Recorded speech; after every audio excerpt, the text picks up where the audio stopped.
que tocar o coração de quem ouve. Porque essa é a essência da música, não é mesmo? Ela nos une, nos emociona e nos faz sentir vivos. Na Clube 885, acreditamos que a música é apenas o começo. Ela pode ser a chave para abrir portas, unir pessoas e criar laços que vão além do tempo e do espaço. Nós crescemos e nos adaptamos a cada dia. Por isso, investimos tanto em conteúdo de qualidade, em informação relevante, em histórias que inspiram e que fazem a diferença. Somos uma comunidade, uma paixão, uma forma de viver a vida intensamente. Um lugar onde as pessoas se conectam, onde quer que elas estejam. É isso que somos. Clube 885. Muito mais que rádio. Canela Tênis Clube, um clube de tênis completo para você e sua família, com 4 quadras de tênis de saibro, sendo 2 cobertas e 2 externas iluminadas, aulas de tênis, academia, restaurante e salão de festas. Mais informações sobre como ser sócio e opções de day use pelo fone 54-3282-1086 ou diretamente na Secretaria do Clube, na Tenente Manuel Correia, 596, Centro de Canela. Siga nossas redes sociais para acompanhar as novidades. Vem pro tênis! Seja seu projeto residencial ou comercial, a LSEG Materiais Elétricos é o lugar certo para você. Oferecemos agilidade e atendimento diferenciado. Pensou em materiais elétricos e iluminação? LSEG é a sua melhor opção. Na Borges de Medeiros, 560, Sala 1, em Canela. Na Farmácia Líder de Canela, você encontra tudo o que precisa para a sua saúde e bem-estar. Trabalhamos com perfumaria importada e os melhores medicamentos do mercado. Nos visite na Avenida Júlio de Castilhos, 263 Centro, ou, se preferir, peça uma teleentrega pelo WhatsApp 54-99328-9555. Farmácia Líder, cuidando da sua saúde 24 horas por dia.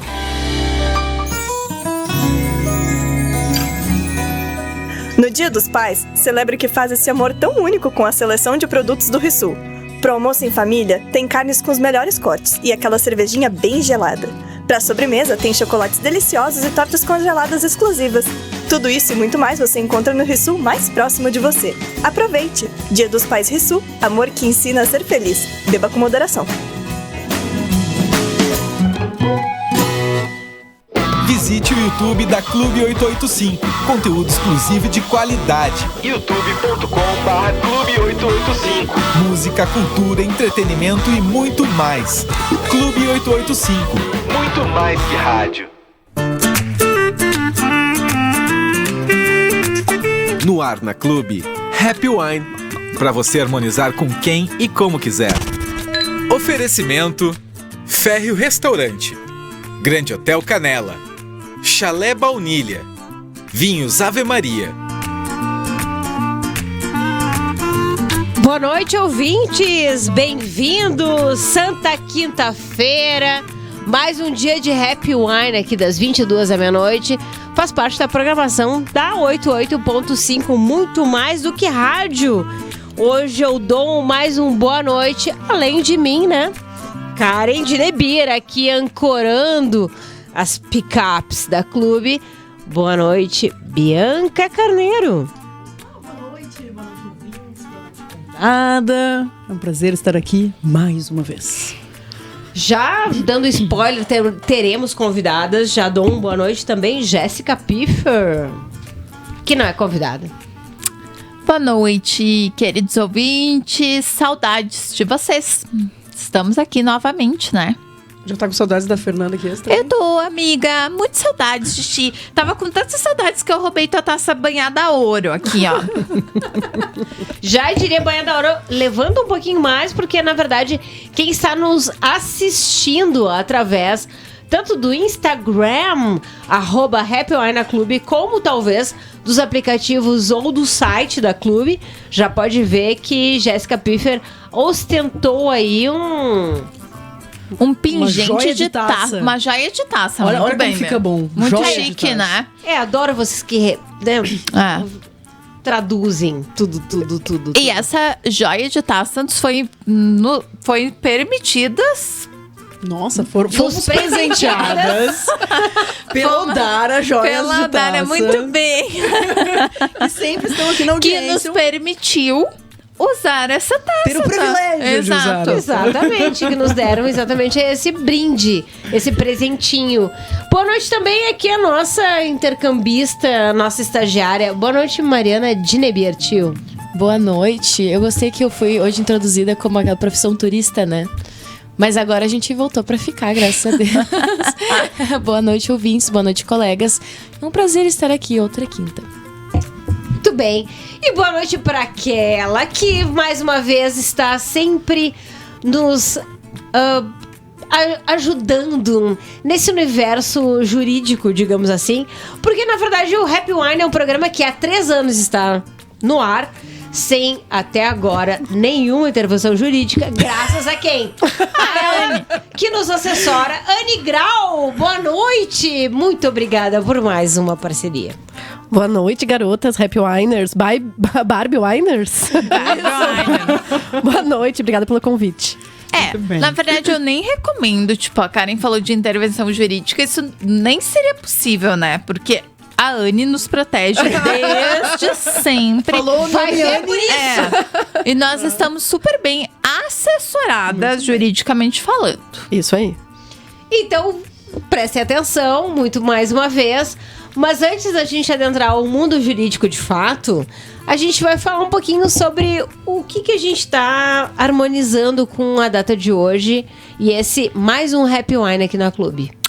Vamos lá, gente. Hoje, né, sempre que eu fico desfalcada de dupla, fico um pouco perdida, mas a gente trouxe 2 rótulos. Um é o que já está nas taças aqui, que é um espumante bem bacana, gente, da vinícola Valdemis.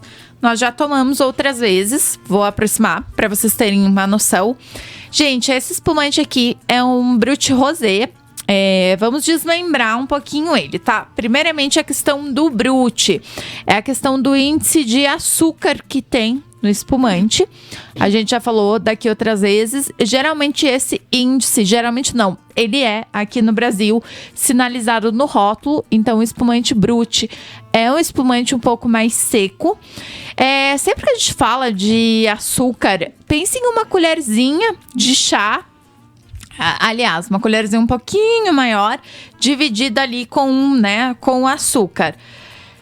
O Brut vai ser, e a Anne pode me ajudar, que bebe bastante vinho, já que a minha dupla não está ali, mas se eu não erro, o Brut vai ser a metade dessa colherzinha, tá? Porque tem ali, e não é acrescido açúcar quando a gente fala nesse sentido, tá, pessoal? Mas a fruta, toda a fruta tem açúcar por si só.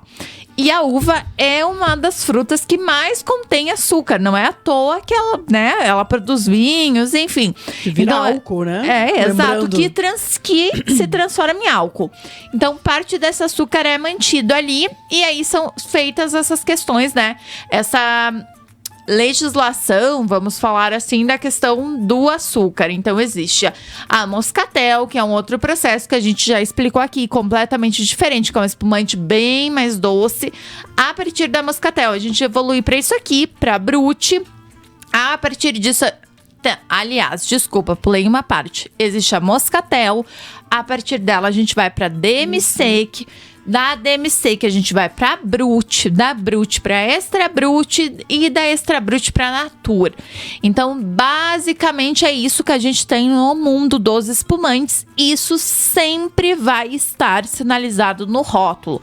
Quanto mais partiu da demi-sec, quanto mais Brut, mais seco, vamos falar dessa forma. E o Natur é quando não sobra quase nada de açúcar residual da uva e também não é acrescido o licor de expedição. Mas isso é uma conversa, né, para outro papo, que não é o de hoje.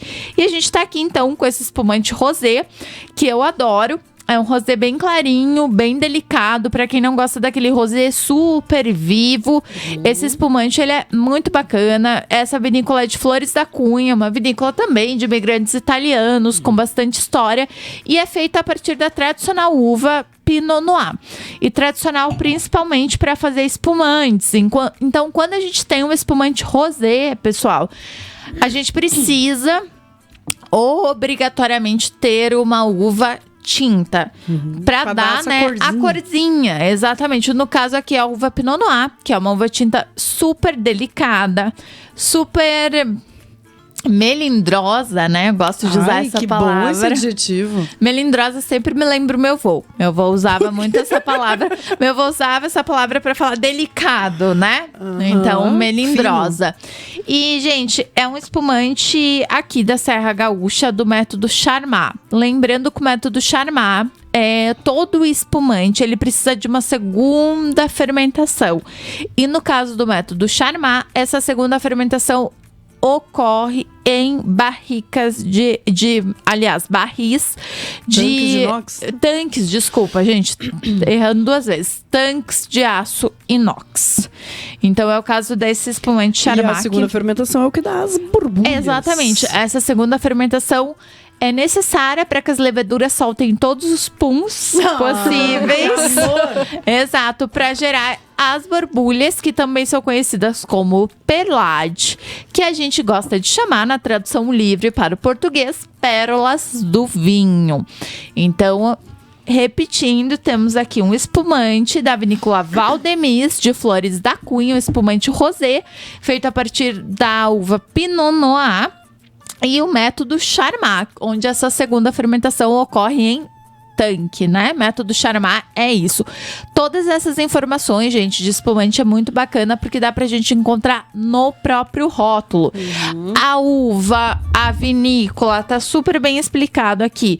A uva tá atrás, mas tá aqui. Valdemis, Brut, Rosé, Serra Gaúcha. O rosé já sinaliza que houve essa intervenção de uva tinta. E o método tá aqui, ó. Vinho espumante natural Rosé Brut. A graduação alcoólica 11,8 de espumante é sempre levinha. E interessante, gente, olha, mais uma vez me corrigindo, né? Falei, questão do método Charmat. Muito dificilmente algum espumante, até se vocês tiverem notícias de quem sinaliza, meu espumante é Charmat e eu coloquei no rótulo. A não ser que seja um Charmat longo, que é um outro processo, isso não acontece. Já é diferente de espumantes método tradicional ou champenoise.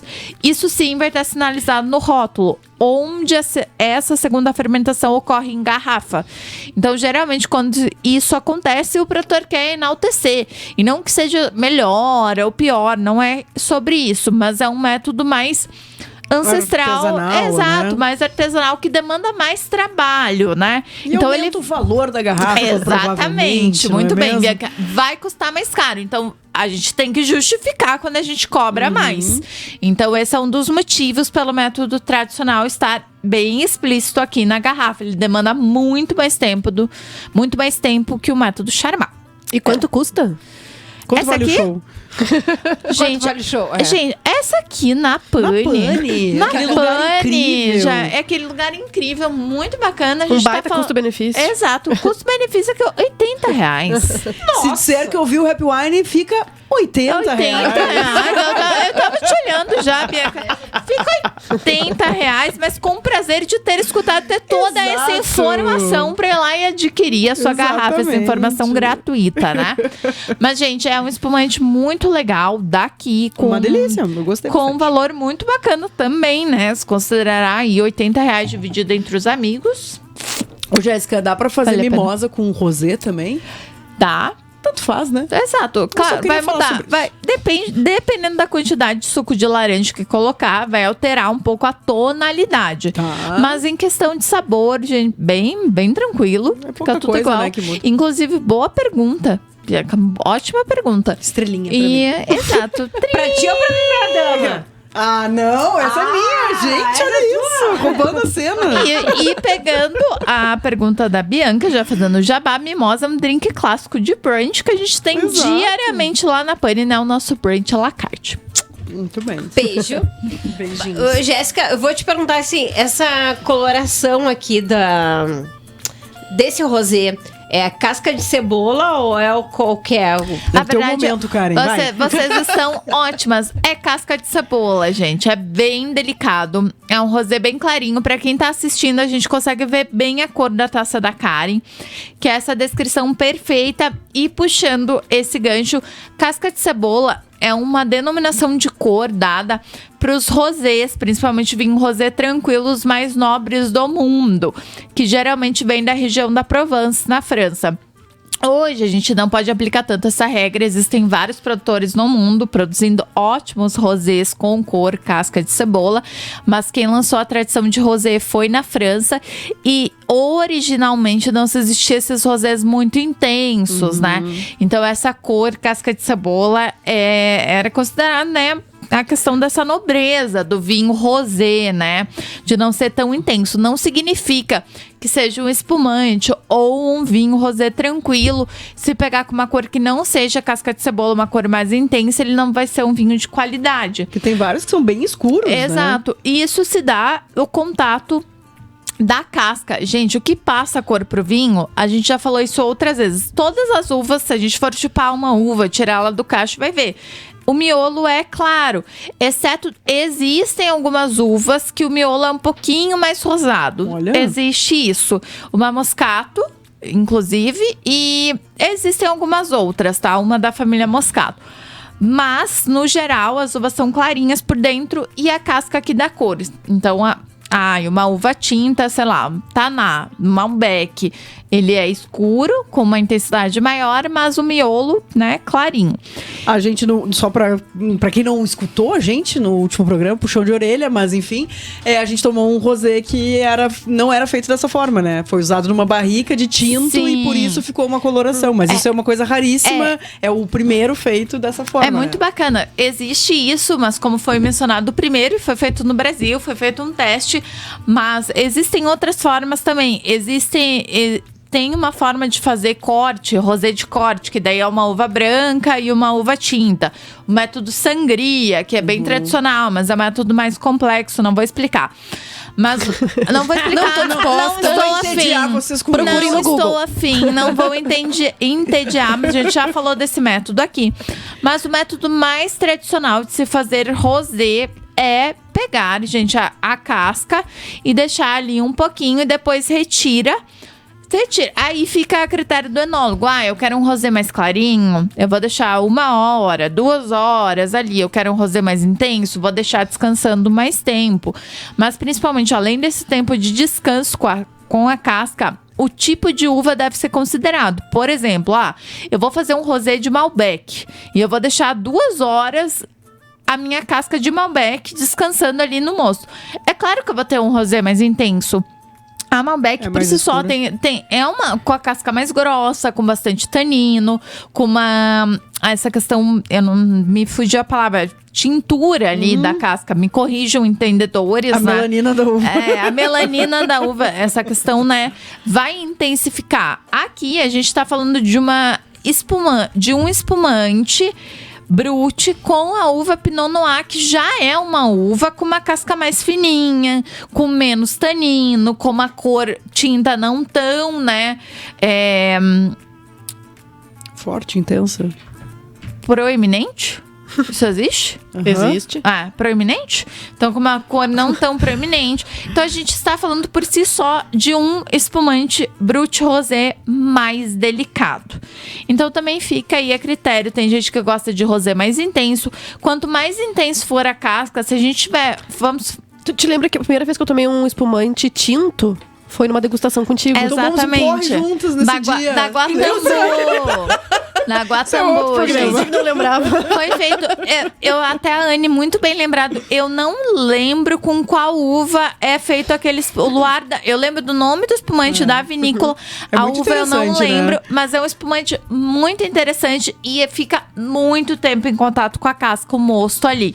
Então é um espumante excepcional. É assim, fora da curva, né, dos espumantes. E é um dos poucos feitos no Brasil. Muito bem. 22 horas e 20 minutos, a gente precisa fazer um rápido intervalo. Enquanto isso, a gente vai dar uma pesquisada sobre esse espumante que a Anne levantou a bola. E no segundo bloco, a gente fala um pouquinho mais sobre ele. Bem-vindos ao Happy Wine aqui na Clube.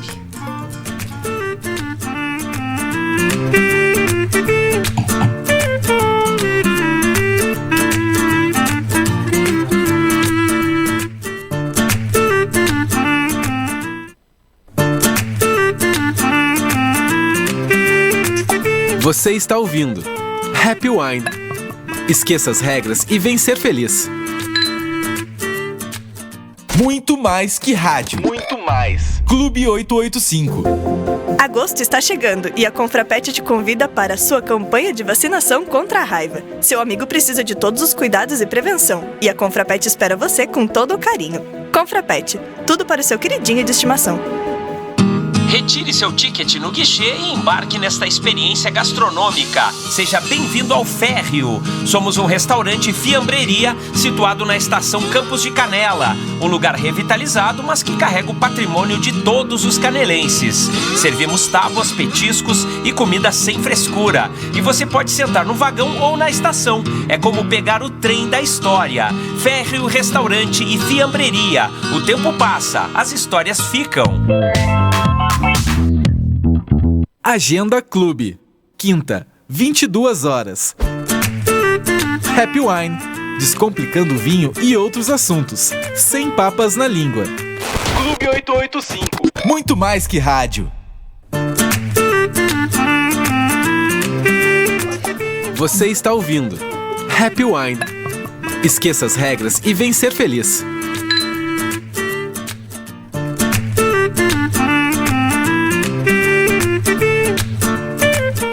Boa noite, ouvintes! Voltamos mais um Happy Wine aqui na Clube. Happy Wine, um programa sempre oferecido pelo Férreo, Restaurante e Fiambreria, Grande Hotel Canela, que fez um sunset de feijoada maravilhoso, e pelo Chalé Baunilha, que aliás está com um material muito bacana no seu Instagram, que é @chalé_baunilha_gramado, falando sobre decanters. Maravilhoso. Sigam lá. Vai lá. Não, o decanter é um mito, né? As pessoas têm medo do decanter. O que fazer com ele? Daí faz um vaso. Elas, flor. Na verdade, né? Tem medo e não tem tanto. Gente, a gente não tem muito tempo hábil aqui no programa, mas assim, não dá pra decantar. E o Chalé Baunilha deu algumas dicas também, além dos tipos de decanter, porque existem vários. Alguns vinhos, né? Enfim. Gente, o decanter, qual que é a função? Vamos falar basicamente pra gente sair, né? E ir pra nossa pauta. Mas airar, abrir o vinho, deixar oxigênio entrar pra dentro do vinho. Isso só é necessário em vinhos maduros, em vinhos mais antigos, vamos falar dessa forma, com um pouco mais de idade.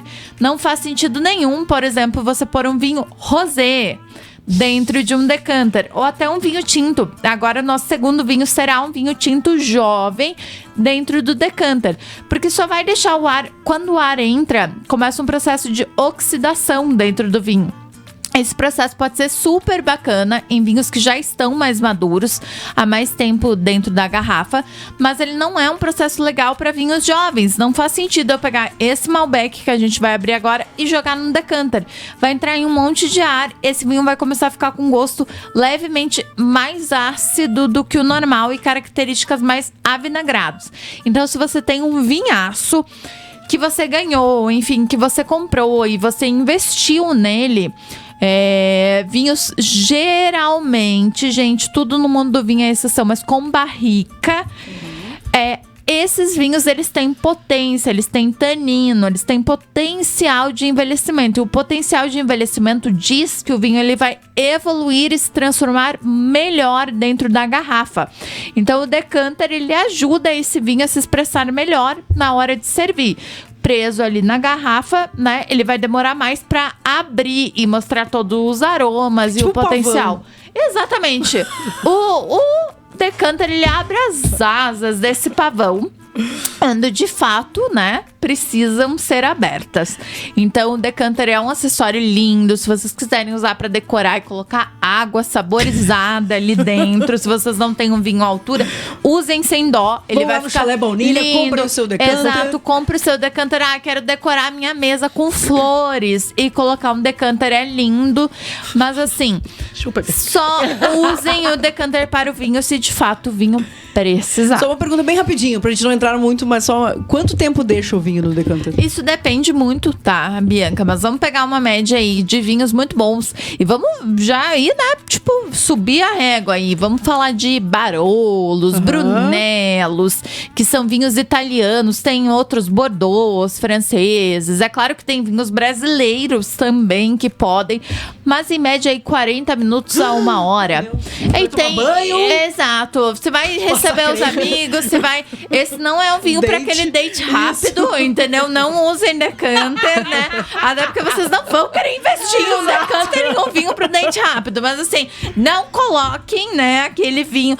Gente, eu já vi aqui... É feio, tá? Tipo, calor, 25 graus, vinho tinto de 50 pila e o decanter torando em cima da mesa. A gente julga, mas é pro stories, Se né? eu passar na mesa de vocês serão julgados, tá?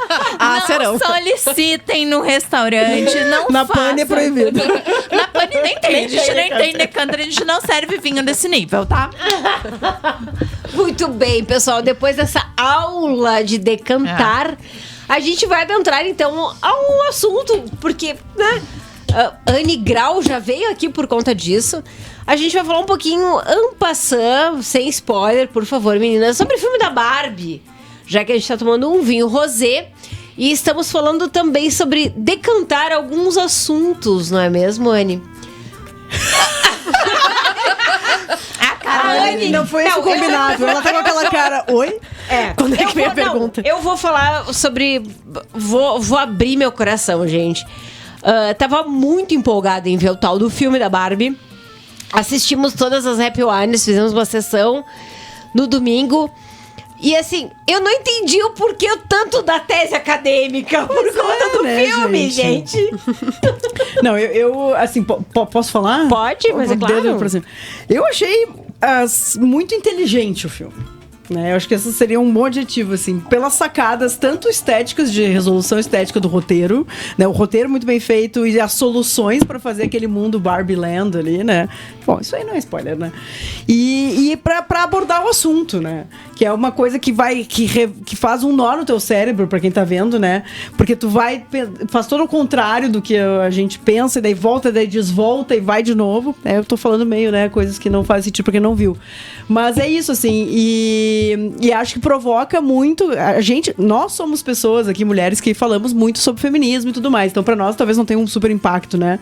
A gente são assuntos mais, né, que a gente consegue manipular mais e fala bastante aqui. Mas pra quem não é tão adepto a falar sobre isso, acho que é um filme bem provocativo, assim, né? Especialmente pras novas gerações, né? E eu não tenho tanto esse vínculo com a Barbie, então não me deu essa quebra. Ai, meu Deus, a minha Barbie, eu brincava com ela e tal. Pra mim também não. Mas eu achei muito legal, assim, achei muito, de novo, inteligente, assim. Jéssica Pífero, tá? A palavra tá contigo. Você é geração Barbie, amiga. Na verdade, gente, eu vou primeira revelação, eu também não brinquei muito com Barbie. E você é uma das aquelas que eu não gostava, não era porque não era mas não era, eu gostava, os meus pais só não me deram, inclusive, né, só vou fazer terapia pra tratar isso. Mas eu sou time Polly, inclusive eu descobri que vai ter um filme na Polly, já mandei pra uma amiga minha, falei, Polly, a gente, amiga, né? Depois eu ganhei ali algumas Pollys, mas eu achei muito interessante, eu assisti o filme com a Bianca junto e a gente não teve a oportunidade de conversar. Achei muito interessante tua percepção, amiga, de falar, principalmente que não é comum. Na minha percepção, eu achei essa questão... Eu gostei do filme, enfim, eu achei com pontos muito interessantes, mas quando foi explorado a questão do feminino, enfim, essa questão que entrou... a Barbie não é estereotipada, ela é o que você quiser ser, entendeu? Ela é mostrar que as mulheres podem ser o que quiser. A Barbie é advogada, a Barbie é médica, a Barbie é não sei o quê. Mas a questão central do filme que une isso a uma mulher real, eu achei um pouco fraca.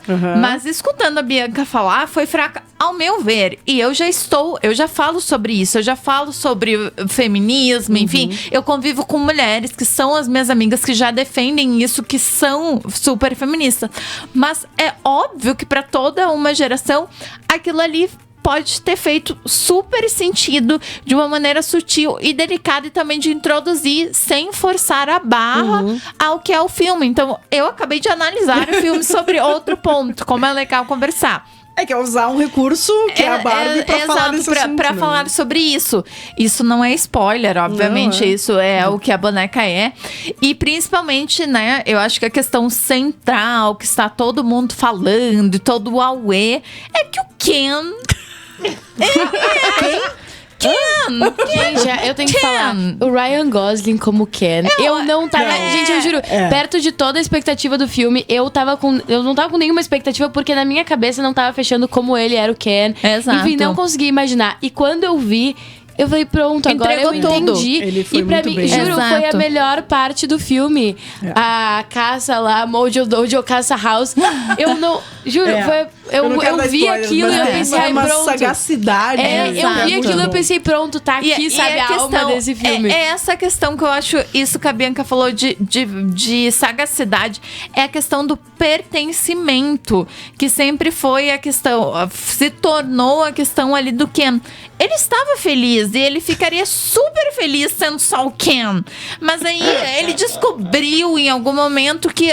Não, que no mundo machista ele não era só aquilo, entende? Que essa era a inversão ali que eles mostram. Que né? ele viveu uma inversão, né? Eu acho que essa foi a maior sacada, porque existiu um mundo comandado... E, gente, vou tomar muito cuidado pra... Não é legal o mundo comandado por nenhuma das partes. Não é legal o mundo só de Barbies, né? Do feminino. Ao mesmo tempo que não é legal o mundo, né, que a gente vive até hoje, que é um mundo patriarcal. Muitas vezes patriarcal. E o filme Totalmente tem... o homem, que essa já é uma deixa para o próximo assunto. Enfim, o Barbie mostrou em alguns momentos essa sensibilidade do homem quando ele sofreu o que nós mulheres sofremos no nosso dia a dia, enfim. Isso não é sobre sempre spoilers. tem um apelo melhor, né? Só quero fazer esse parênteses. Quando o homem está chorando, é tão bonitinho, é tão Pra mim, pegou... coitadinho. Eu tava achando um pouco fraco também. A gente até voltou pra casa depois e ficou... Ai, mas... Eu achei meio fraco, né? Mas aí eu vi uma menina falando que muita gente acha fraco, mas é porque não percebeu que... e realmente é uma coisa que vale considerar, que eu vi o filme de outra maneira, que é uma mulher descobrindo sobre o patriarcado. E não assim, cresceu com isso, mas de uma hora pra outra. Então, assim, toda essa experiência que ela teve, descobriu esse mundo, assim, da Barbie Land pra, sabe, o mundo real, é uma coisa chocante, é uma coisa assim que te deixa... Gente, achei muito bacana as duas visões, tipo, tanto da Mari falando quanto da Bianca, porque assim, ela cai no mundo real e ela descobre o que existe de fato quando ela chega pras mulheres e fala: ai, tipo, eu sou perfeita, eu deixei, né, tipo, eu permiti a Barbie, permitiu que vocês fossem advogadas, médicas, e ninguém quer saber sobre isso. Porque quando ela fala pras meninas, né? Porque as meninas estão preocupadas. Você editou pra gente as regras de ser perfeita apenas. Tudo isso não importa, porque numa sociedade da nossa atual... No mundo real, né? Exatamente. Pra mim, né? Quando eu fui assistir o filme, eu estava diante de tudo aquilo que a gente assistiu, porque o filme, ele gerou uma polêmica, né? Nas redes sociais. Mais uma vez... Beijos, Fernandinha Souto, nossa ouvinte aqui do Happy Wine. Está aqui dando oi no Instagram. Beijo, Fernanda. É que ela mesma disse, eu não entendi qual é a tese acadêmica do filme da Barbie. E realmente, existiram vários perfis e de uma diversidade, né? Porque o mundo das redes sociais é uma fauna incrível. Falando sobre ele, que me deixou mais curiosa para assistir o filme da Barbie. Fora todo o marketing do evento. E aí,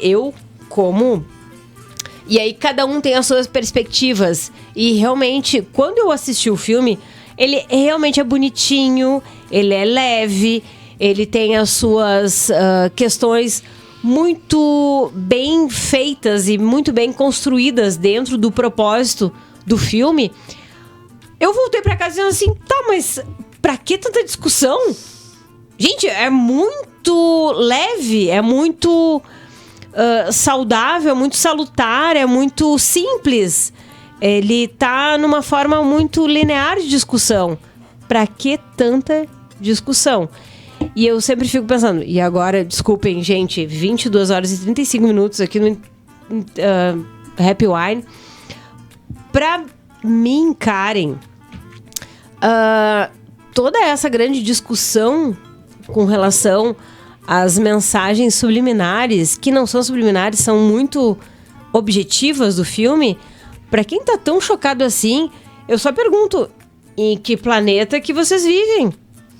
No planeta em que o homem se defende, né? Dizendo sua defesa da honra. Eles vivem na Mojo Dojo Calça House. Exato, é isso. Porque é que até ontem, fácil, não. né? Até dia 1º, né? Que o STF baixou. Quando é que foi? Dia 1º?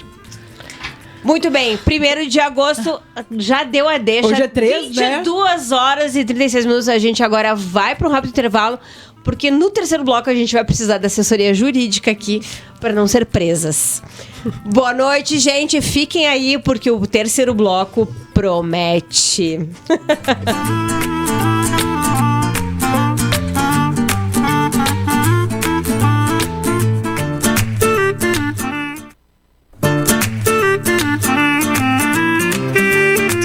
Você está ouvindo Happy Wine. Esqueça as regras e vem ser feliz.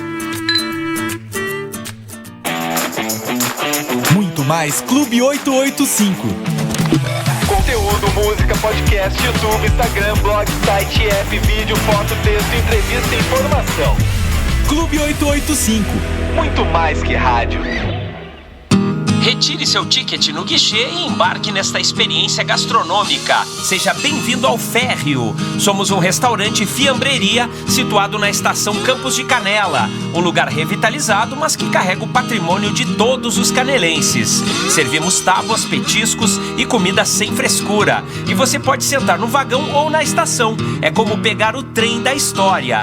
Férreo Restaurante e Fiambreria. O tempo passa, as histórias ficam. Vinhos e espumantes nos convidam a celebrar momentos e cultivar histórias. E por isso, os vinhos espumantes Ave Maria estão presentes nos restaurantes Empório Canela, Férreo e Magnólia.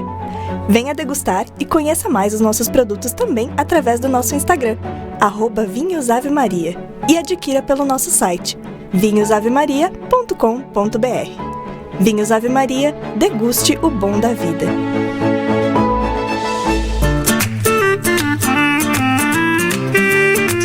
Você está ouvindo Happy Wine. Esqueça as regras e vem ser feliz.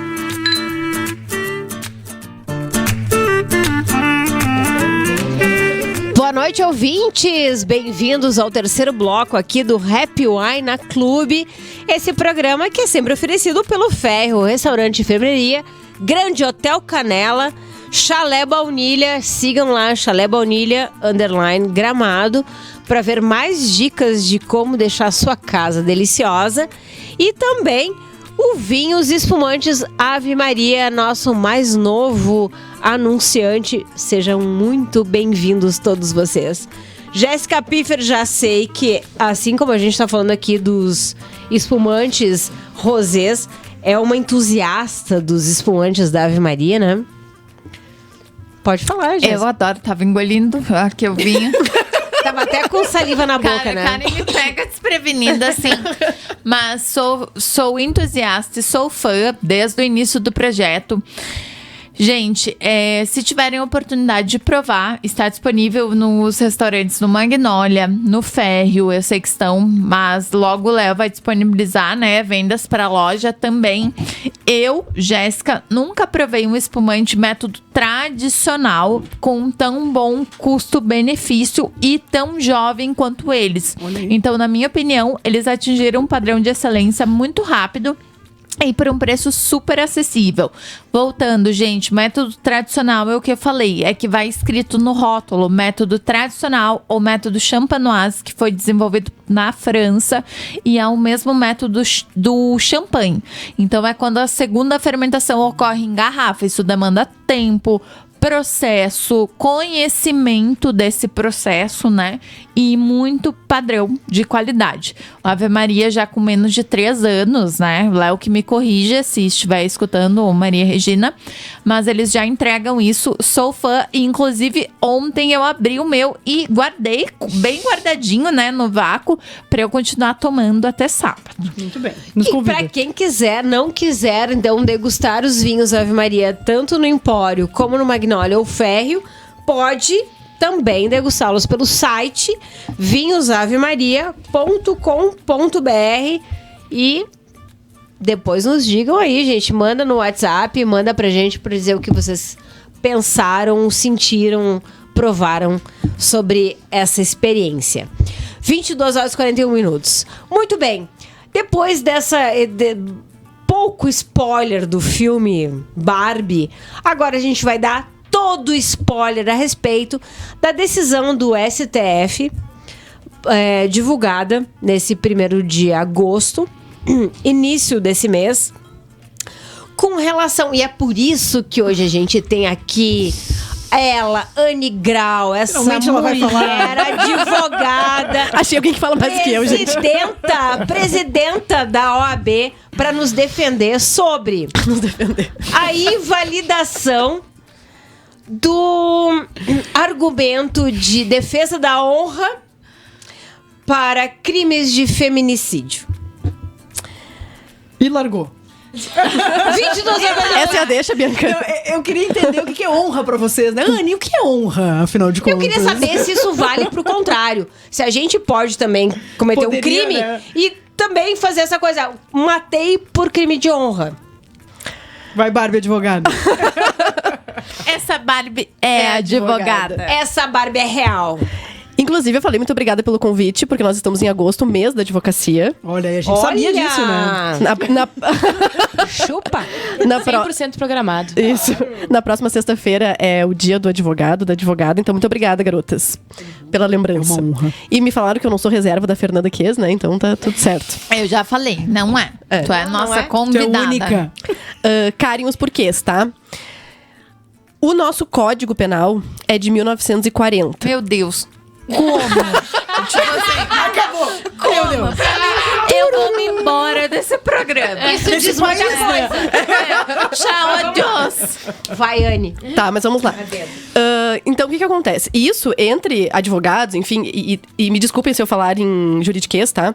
Mas pros juristas, isso já é muito comum, porque a gente discute desde a faculdade muitas outras coisas que estavam no Código Penal e que não fazia mais sentido. Por exemplo, o adultério.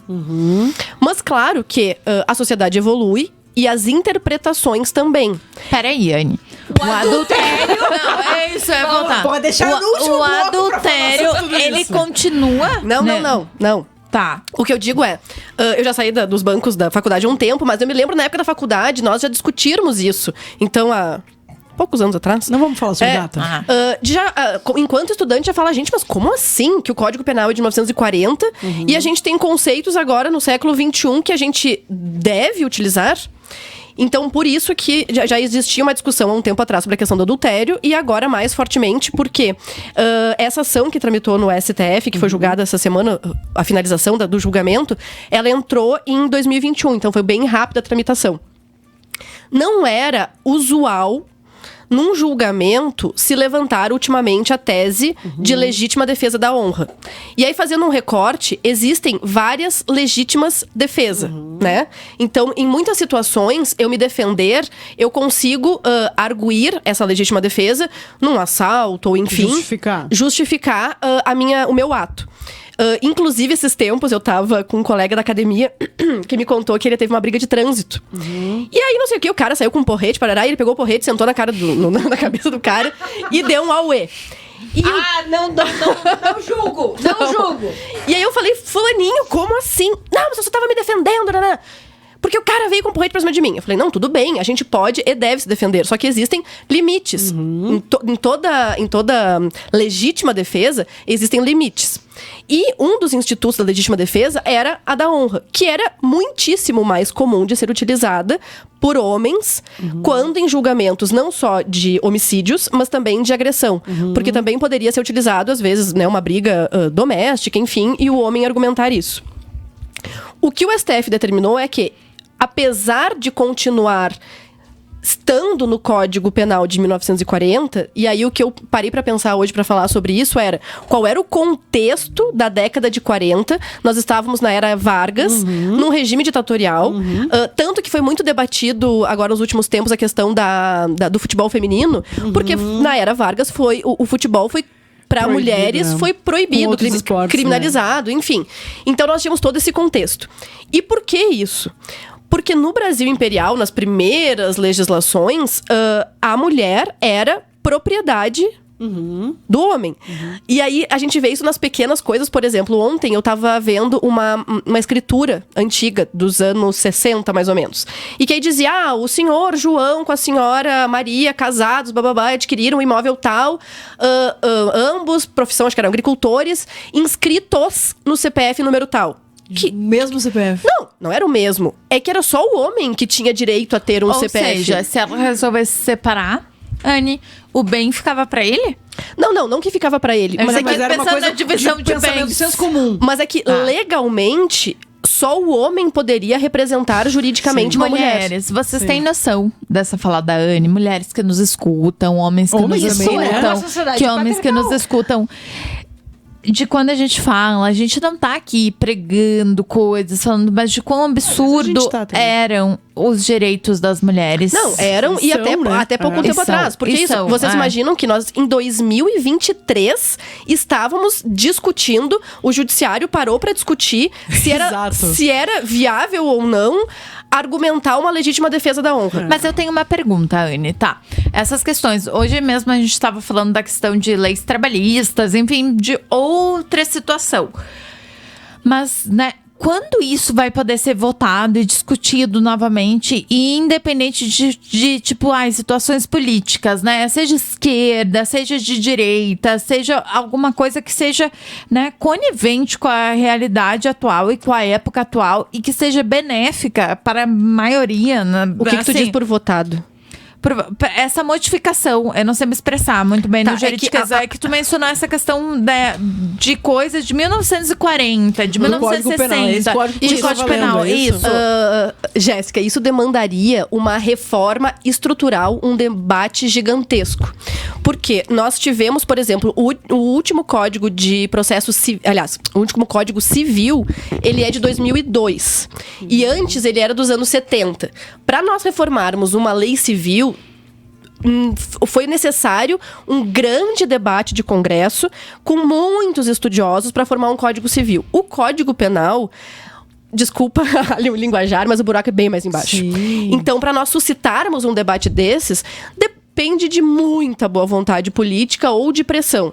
Mas eu acho que o foco não é esse, porque nós podemos ter um esqueleto de uma legislação penal dos anos 40, desde que adaptadas para hoje. E com essas alterações pontuais, digamos. Mas isso é possível, então, porque é óbvio que não existiria. Sim, é para isso que o STF serve. Uma reestruturação desde o zero, isso é meio que impossível, eu entendi nesse sentido. Não é que seja impossível, sim, mas seria extremamente trabalhoso, tá? E é para isso que o STF serve. Porque tu imagina, lá na década de 40, o governo Vargas decidiu fazer um código penal. E até o Getúlio Gaúcho era advogado, então formado na matéria, promoveu esse debate, enfim, formulou um código penal. E aí, em 1988, veio a Constituição Federal. E que colidiu em muita coisa com esse código de 40 anos atrás, né? Quase um pouco mais de 40 anos atrás. Então, o STF serve para isso, para dizer, não, só um pouquinho. Isso aqui, de fato, a Constituição de 88 protegeu, recepcionou ou não. Então, algumas matérias, elas continuam válidas. Outras matérias, como essa em específico, o STF entendeu. E eu até trouxe justamente qual foi o principal argumento para eles declararem inconstitucional esse artigo da lei, porque contraria explicitamente princípios constitucionais. Uma das coisas que eu acho mais lindo, inclusive este ano a Constituição brasileira faz 35 anos, então ela é muito jovem, mas uma das coisas mais lindas que eu acho são os princípios que balizam a Constituição. Dentre eles, o da dignidade humana, o da proteção à vida e o da igualdade de gênero. E aí, no direito, a gente trata muito sobre o peso desses princípios, o peso dos direitos que esses princípios proporcionam. Exemplo, se eu tenho 2 direitos, honra é um direito e vida também é um direito. Que vale. Exatamente. Foi uma discussão maravilhosa, né, Bianca, nos últimos anos, a questão da liberdade de expressão. O que se sobressai? Então, nessa discussão, honra e vida, o que vale mais para a Constituição? E foi isso que o STF disse, não, só um pouquinho. Uma lei que diz que alguém pode matar por ter a sua honra ferida, e isso deve ser reparado, e o Estado tem o direito, tem o dever de cobrir essa situação. Mas, Anne, eu tenho uma pergunta. Essa questão de, tipo, honra e vida. Por exemplo, antigamente, quando se podia matar a mulher por ela ter traído o cara. Tipo, isso era uma honra. E eu podia... Isso não pode mais. Há muito tempo. Né? É que tem interpretações aí é que tá. também, É que justamente a gente teve julgamentos próximos. Eu queria ir mais fundo. Eu queria dizer o seguinte, essa questão da honra, hoje, 2023, tá? Vamos lá que o STF não tivesse feito toda essa... porque essa questão... votação, né? Honra vale tanto pro homem como pra mulher? Exatamente, foi isso que hoje nós temos uma ministra, presidente do STF. É por isso que eles votaram, então? Porque as mulheres também poderiam matar em defesa da honra? Nós temos uma ministra, então, que é presidente, a Rosa Weber, e só mais uma ministra, que é a Carmen Lúcia. Inclusive, hoje até estava vendo, bem preocupante, porque nós só temos 2 ministras no STF e a Rosa Weber se aposenta esse ano. Então, a gente tem que exercer pressão para que ela seja substituída por uma outra mulher. Mas é justamente isso que elas trouxeram. Mas assim, Anne, abro parênteses de novo. Gente, exercer pressão para que ela seja substituída por outra mulher com pensamentos para a mulher, né? Não é simplesmente, sim, que é o que as pessoas alegam, só por pôr uma mulher lá com pensamento... Não, mas vamos de novo ao fato do que foi aprovado no STF agora. Jéssica, mas é que eu entendo assim, tem que ser uma mulher com capacidade jurídica para estar lá. Independente de qual... Sim, a capacidade estar acima de tudo. Exatamente, porque isso não é porque ela usa calças ou saias que ela deveria entender melhor ou não uma situação. Mas é óbvio que representatividade importa. Então a gente precisa ter mais mulheres. Mas voltando à pergunta da Karen, foi o que a Carmen Lúcia falou, dizendo que se era tão comum, entre aspas, pros homens, então valeria para as mulheres? E é isso que a Constituição traz na questão da igualdade de gênero. Só que aí a gente fala muito em abstrato, gente. Por quê? Quantas vezes vocês viram uma mulher matando um companheiro, um homem? Assim... Porque sua honra foi ferida. Né? Então, assim, é lindo em tese. Mas, em teoria, quantas vezes isso chegou? E aí, quando que a gente tava falando antes, e eu me lembrei desse caso, porque eu acho estudante de direito e eu vi no Linha Direta, o caso da Ângela Diniz e do Doc Street. Gente, ele matou ela no final dos anos 70. Isso. Ele foi 4 tiros. No rosto dela. O último ela já estava, né? É que eu ouvi Praia dos Ossos, depois a gente entra nisso, mas vai lá. E aí ele foi, em primeiro momento, a julgamento. E eu fiquei surpresa, porque ele foi condenado em primeiro momento a 2 anos de prisão. Por quê? Os jurados, enfim, não entenderam que matar não era errado. É errado, não, tu tá condenado.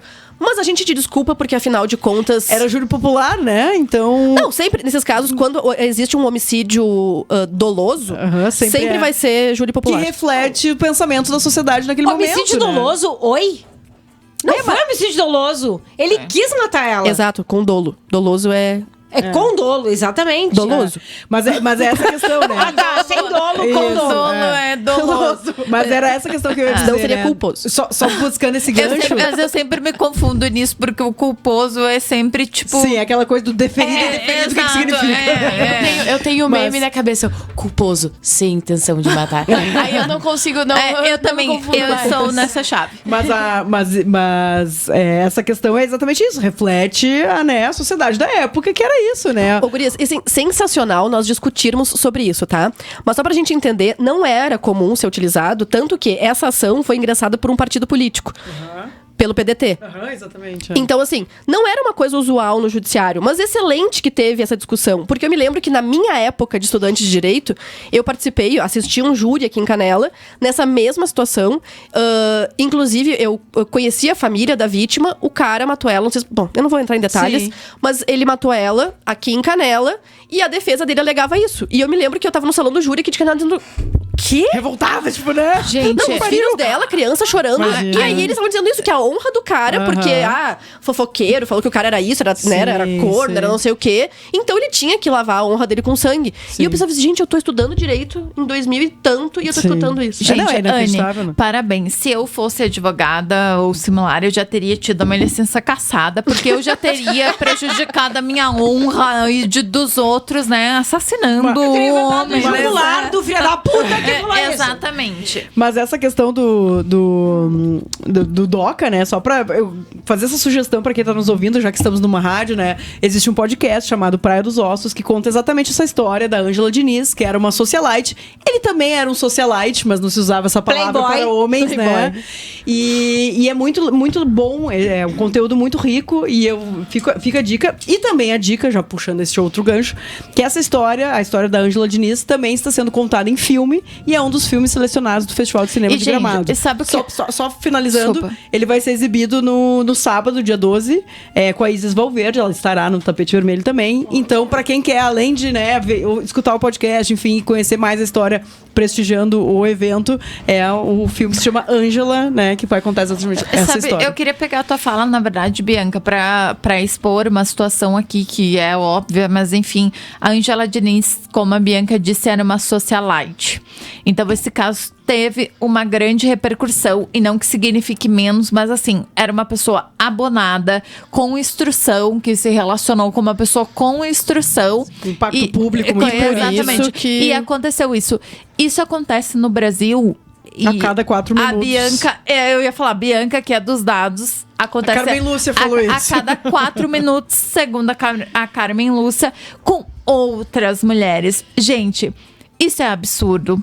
Isso não está certo. Esse caso, além disso, além de ela ser, né, conhecida e tal, ela despertou uma nova onda do feminismo no Brasil. Exatamente, Isso isso é que eu ia importante falar. ser dito, né? Sim. Em que as mulheres se reuniam mais para discutir reflexões e fazer artigos e tal, e isso despertou as mulheres a irem para a rua, né? Então, muito do que a gente vive hoje, nós, como mulheres feministas, lutando pelos nossos direitos, tem a ver com isso, né? Mulheres, Então, mulheres. por isso que é importante. Isso né? é feminismo, tá? Ah, Isso é exatamente. feminismo. Bianca, Isso. eu tenho certeza que esse movimento que aconteceu no começo dos anos 80 refletiu muito em muita coisa que teve dentro da Constituição. E quando eu tava me preparando pra pauta de hoje, eu achei uma coisa tão bonita que me tocou, falando sobre o caso, enfim. E nessa época, justamente pelo argumento da defesa do assassino, muitas mulheres se reuniram e formaram um slogan Movimento, mas e esse movimento tinha um slogan que dizia: quem ama não mata. E na época o Carlos Drummond de Andrade estava vivo ainda. E o que ele disse? Ele era mineiro, como a Ângela que faleceu, e ele escreveu: aquela moça continua sendo assassinada todos os dias e de diferentes maneiras, se referindo à estratégia da defesa de DOCA de culpabilizar Ângela pelo crime. Gente, eu achei tão forte isso de não dar descanso pra essa mulher, de todos os dias culparem ela. Porque ela era assim, porque ela era assada. Porque ela manchou a honra dele, porque ela provocou. O advogado chegou a dizer que ela nasceu a forceps. Então, desde que ela nasceu, ela estava condenada à morte. Meu Deus, Pra te ver. Não. Não, E ele tinha todo um apelo estético, né? Porque ele era um galã e tal. E aí então depois ele virou um galã, né? Na época. Ele foi várias vezes foragido, enfim, porque ele ficou então pouquíssimo tempo preso. Ele recorreu, ficou muito Escreveu um livro também. Exatamente, escreveu um livro. E aí também outra coisa que me doeu foi ver ele velhinho, porque ele morreu com 80 e poucos anos. E ela nunca teve a chance de fazer isso. Como ninguém matou Na Praia dos Ossos, inclusive, eles entrevistam. Anne, Eu deixei meu cartão pra Jéssica hoje. Alguém suspende o vinho dela, pelo amor de Deus. Gente, 22 horas, 59 minutos e 46 segundos. Infelizmente, terminou mais um Happy Wine. Anne, Vencemos. Não, a gente poderia ir... Não, a gente poderia ir muito adentro. Já vamos contigo. deixar marcado pro 23 horas agora. Espero que tenha sido tão proveitoso pra vocês. Eu não posso dizer bom diante desse assunto, mas espero ter sido tão proveitoso e elucidador pra vocês, como sempre é pra gente aqui, trocar essas ideias, né? E também preciso falar, antes de adentrar, há uma playlist que vai agora até a meia-noite, só com vozes femininas, gritando no ouvido de vocês que sim, a gente existe. E agradecer muito a audiência masculina, mas especialmente falar sobre um caso que aconteceu e que foi muito notificado essa semana, de uma menina em Belo Horizonte que foi simplesmente deixada no meio-fio por 4 homens. O amigo que pediu o aplicativo, o irmão que compartilhou a trajetória, o aplicativo que deixou ela, o que pediu ajuda pro outro homem que estava passando na rua e que deixaram ela, e um quinto homem que a estuprou. Eu não queria terminar o Happy Wine de hoje falando sobre isso, mas são 4 homens por um quinto. É sempre sobre um homem. Então, eu espero de verdade que vocês, homens que nos escutam, e que eu sei que vocês são diferenciados por nos escutarem, não se calem, nunca mais. Porque não é só sobre mim, não é só sobre as nossas irmãs, nossas sobrinhas, nossas primas, nossas tias, é sobre toda a humanidade que precisa sim que vocês se responsabilizem e tenham mais empatia. Porque, sim, é sempre um homem. Beijos e até quinta-feira que vem.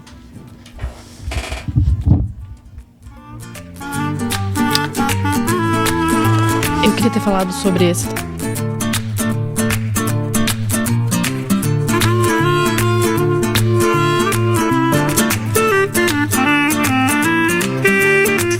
Você está ouvindo Happy Wine. Esqueça as regras e vem ser feliz.